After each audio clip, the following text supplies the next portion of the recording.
Uniform motion and non-uniform motion. A body is said to be in uniform motion if it travels equal distances in equal intervals of time. A body is said to have non-uniform motion if it travels unequal distances in equal intervals of time. For example, consider a car moves from one position to another position about 16 meters distance within time t 8 seconds. Here, the car starts from O and after 2 seconds, it reaches position A covering a distance of 4 meters from the origin as shown. In next 2 seconds, it reaches position B covering a distance of 8 meters from origin, and in next 2 seconds, it reaches C covering a distance of 12 meters from origin, and in next 2 seconds, it reaches D covering a distance of 16 meters from origin. In this case, the car covers a total distance of 16 meters in 8 seconds with equal intervals of 2 seconds. It means that the distance covered by the car is directly proportional to the time. From this illustration, we can conclude that the car had traveled equal distances in equal intervals of time. So, this type of motion is known as uniform motion.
Another example.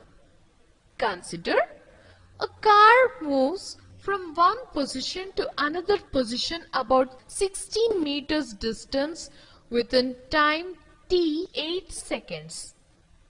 Here, the car starts from O and after 2 seconds it reaches position A covering a distance of 2 meters from the origin as shown. It reaches position B covering a distance of 8 meters from origin, and in next 2 seconds it reaches C covering a distance of 10 meters from origin, and in next 2 seconds it reaches D covering a distance of 16 meters from origin.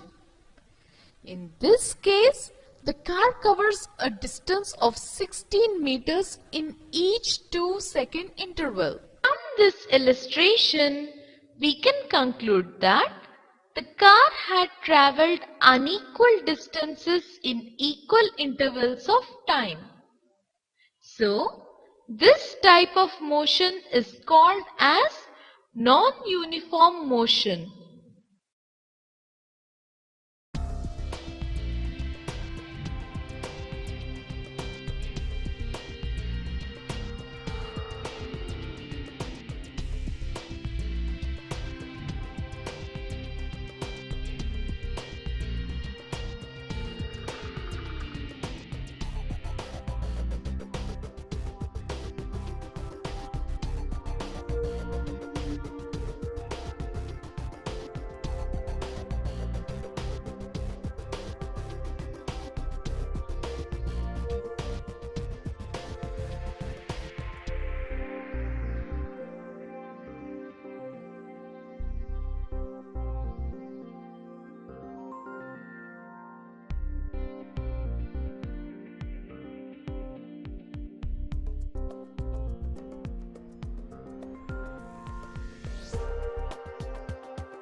If you want to describe a moving body, you have at hand three important physical quantities: speed, velocity, and acceleration.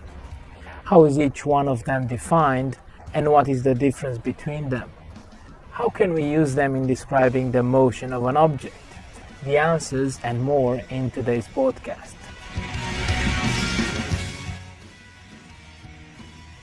In everyday life, we see quite often objects that change their positions in relation to us or to the earth. Their movements are not all the same though. They move from one location to another, fast or slow. In order to describe a motion in a more objective way, we define a number of physical quantities that allow us to do just that. When taken independently, neither the distance traveled nor the time taken can give us an indication of how fast an object moves. Knowing that someone has walked 12 kilometers does not help us in determining how fast that person walks. On the other hand, knowing just how long does it take for a body to move from one location to another doesn't help us either. However, a combination of the two, time and distance, allows us to provide a more accurate description of the motion of a moving body. When we try to find out which one of these two runners is faster, we can look at a combination of the distances they cover and the time intervals taken to cover those distances. Let's start with two very simple examples. Both runners covered the same distance of 520 meters in 81 seconds, the first one, and 93 seconds, the second one. It's quite straightforward to determine which one is faster. In our example, the first one is obviously faster as she covers the same distance as the second one, but in a shorter time. Easy. The two runners are running for 280 seconds. At the end of this time interval, the first one has covered 1,736 meters and the second one has covered 1,820 meters. Again, very easy to decide who is faster. The second one has covered a longer distance during the same time interval, therefore he is faster. In both examples, we were able to easily determine who runs faster because either the distance traveled or the time taken were the same for both runners. Let's take now a third example. The first runner covers 2,723 meters in 419 seconds and the second one 3,637 meters in 551 seconds. Who's faster? Not that easy this time, right? However, I can imagine that many of you are able to figure this out with a bit of work. If we can work out on average what is the distance covered in 1 second in both cases, we can then decide who's faster. I'm going to divide the total distance by the time taken in order to find out the distance traveled in 1 second.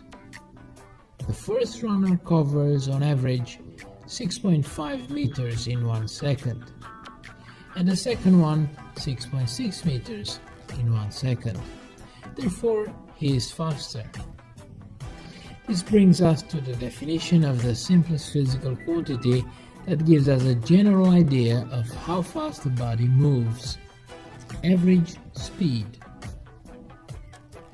Average speed is defined as the distance traveled by a moving object divided by the time taken to cover the distance. Average speed is a scalar quantity. Average speed is measured in meters per second, or in other words, meters second to minus 1. Other convenient units are used quite often.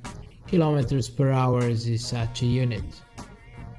Although a useful concept, average speed does not reveal anything about the direction of a motion. Average velocity, defined as the displacement of a moving object divided by the time taken to move from its initial to its final position, reveals a little more about the general direction in which an object moves. This new quantity, average velocity, is a vector. Its direction coincides with that of the displacement, and it is measured in meters per second or meters second to minus 1.